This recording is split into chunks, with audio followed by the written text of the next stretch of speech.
Hey everyone, how are you guys doing today?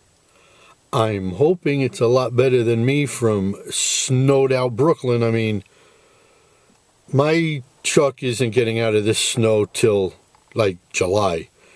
Anyways, I wanted to wait a while before I gave you guys my opinion of Zuffa Boxing. But now that the dust has cleared from their first card, and granted it's only their first card, I want to rip into them.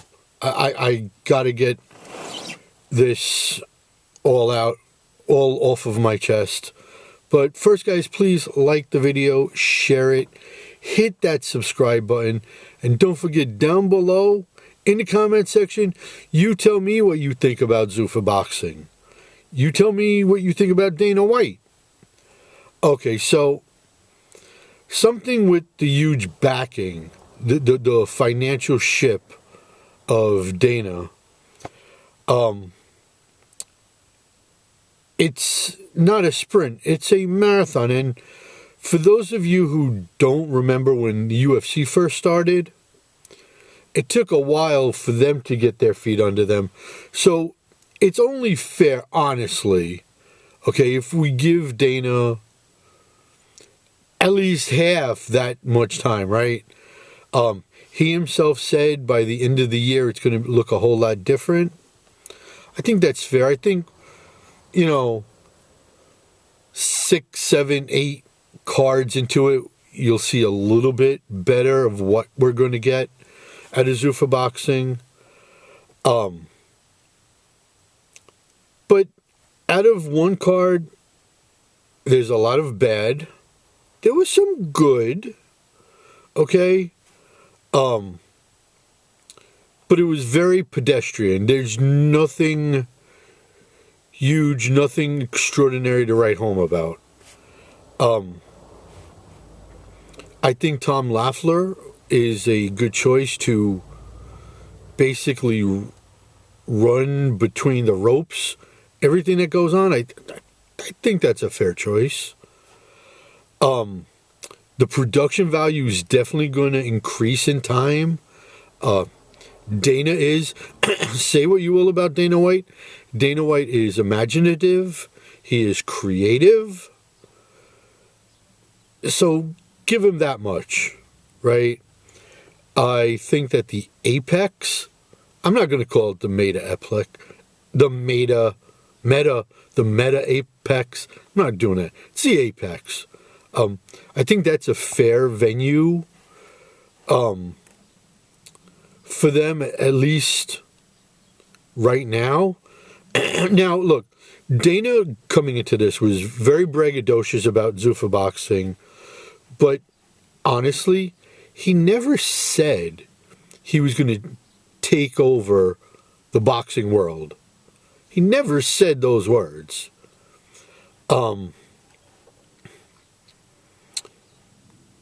What he should have said was, it's going to be a prospect finder league. Okay? Sort of like a Dana White Contender Series, Dana White looking for a fight, The Ultimate Fighter, something like that. Okay? And if he would have gone with that sort of a play, I don't think that many people would be ripping into him the way they are right now.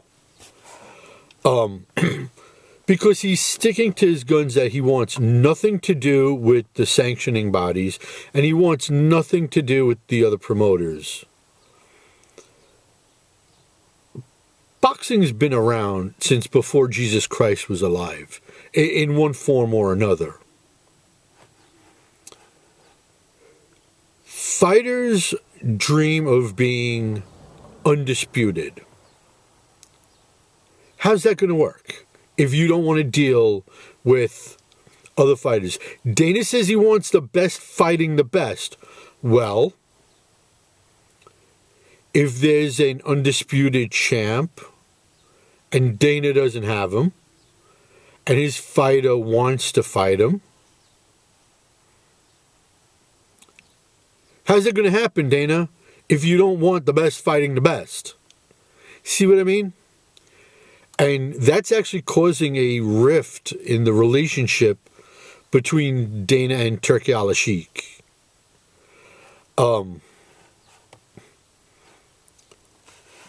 Kudos to Dana signing Jaya Patea.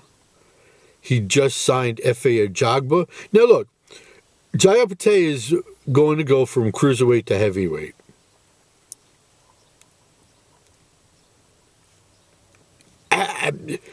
He's not going to want to fight Usyk, and there's rumors that Dana's trying to sign Usyk, but there's other fighters out, there's other heavyweights out there, right? There's Daniel Dubois, so that means you're going to have to deal with Frank Warren. There's Richie Torres. You're going to have to deal with Bob Arum, your best friend in the world, Dana. You know, AJ, Tremona with Eddie Hearn. You're going to have to deal with them. So there's a big problem with that. Okay.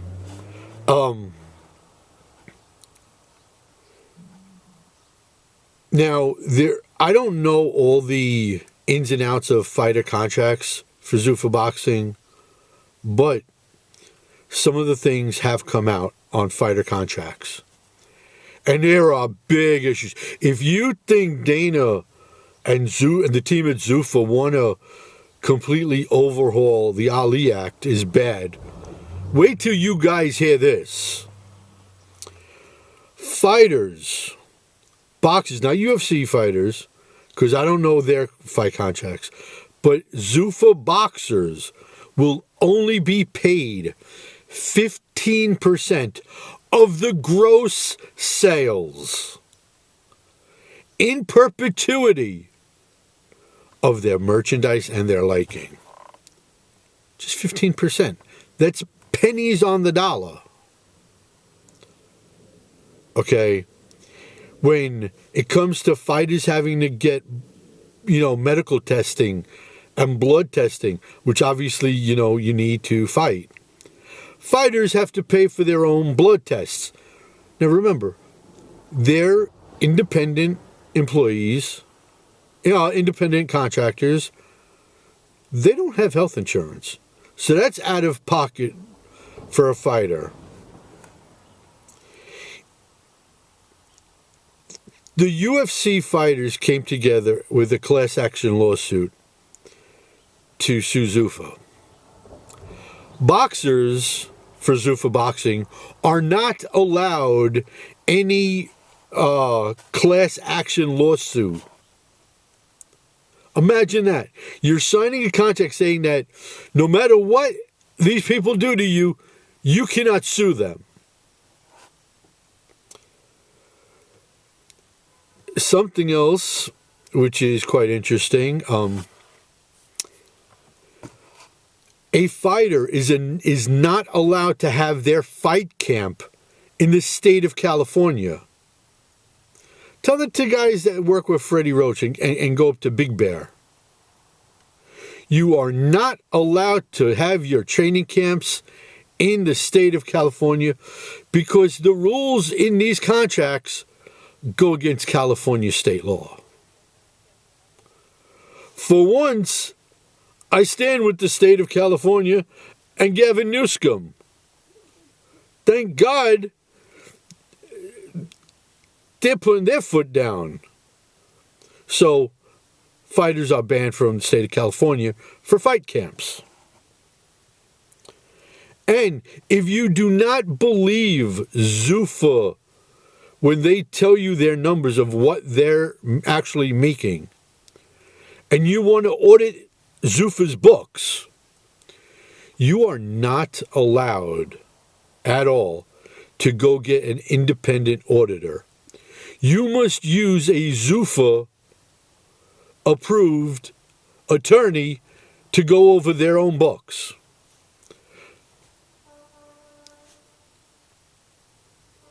What type of crazy rule is that? I don't understand a single boxer that has signed with Zuffa. These rules are absolutely bonkers. They're insane. But again, are the sanctioning bodies going to recognize the Zuffa belt? I'd say probably not. Now, is Dana going to recognize the sanctioning body's belts? If you want your champ to be a champ, and that champ wants to be undisputed, well, Dana, you're going to have to bend. You're going to have to bend on your rules, Dana. Again, all these reasons are reasons he should have just said it's going to be a young fighter talent league. And he could have gotten away with all this a lot easier than he's going to. He's pushing Callum Walsh, and Callum Walsh he's a pedestrian fighter. He does nothing extraordinary. Which, look, he has over 100 amateur fights, right? He works with Freddie Roach. All that stuff should have gone into his brain by now. Okay? His defense is shakier than the New York Jets defense. Okay? Now, in Callum's favor, he does have a sweet right hook. But you can't live on one punch alone. Especially because he's a 154 or 160 fighter. Those are two tough divisions. Okay. Ortiz, Xander Zayas, Boots, Tim Tszyu, Chris Eubank Jr. Hell, even Cordell Booker, for Christ's sake, will light up Callum Walsh. If Callum fought any real talent, he'd get lit up. He really would. Okay? And not just the names I mentioned either.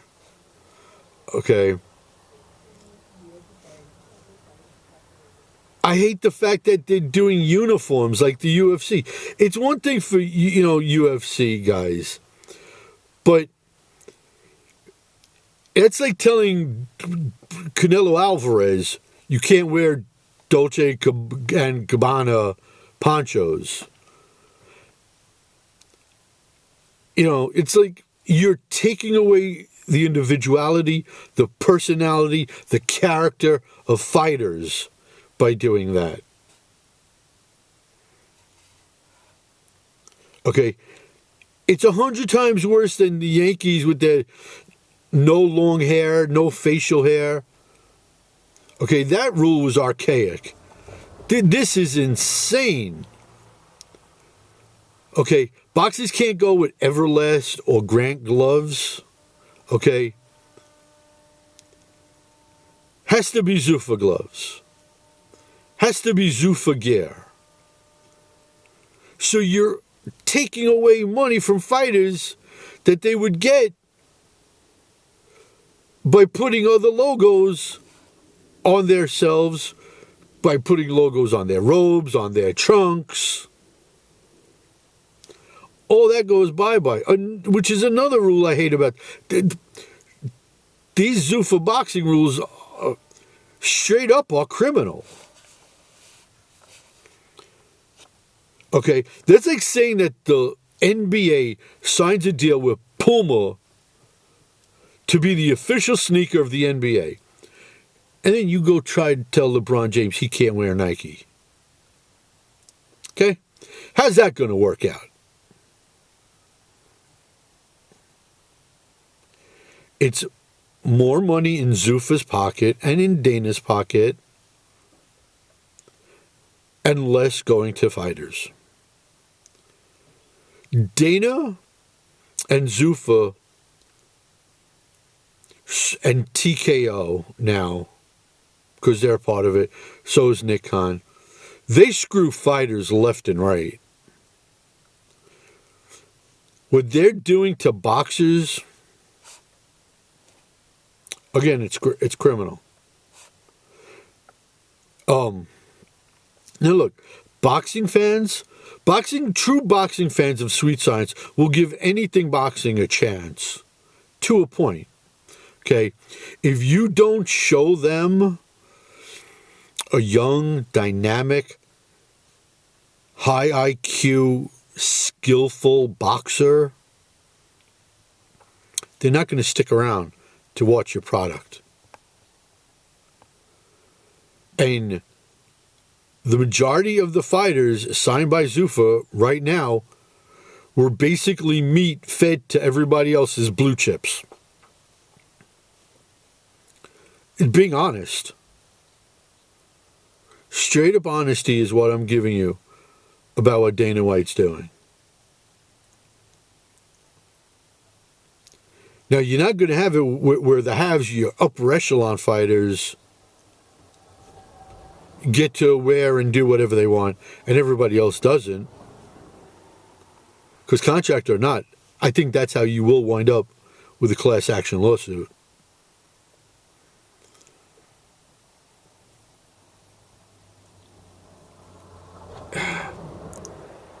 I just don't get it. I don't get it. A Finder League? Fine. But how's Dana going to work with Bob Arum? How's he going to work with Oscar De La Hoya? You know, it's not going to be pretty. I want to give Zuffa Boxing a chance. I really, really do. But I can't. I really can't. It's so bad what they're doing. So guys, do me a favor. Please. Let me know down below what you think about this. Tell me what you thought about the first card. I mean, I didn't mind it being, again, the Apex looked pretty good. And they're adding seats, so it'll look better. I just think what they're doing is so wrong. But you tell me your opinion down below. In a comment, leave a question. Like the video, share it. Subscribe to the channel, please. I'm going to go shovel some more snow and ice. Ice, ice, baby. So I guess until the next video, Cyclone saying, peace out, homies.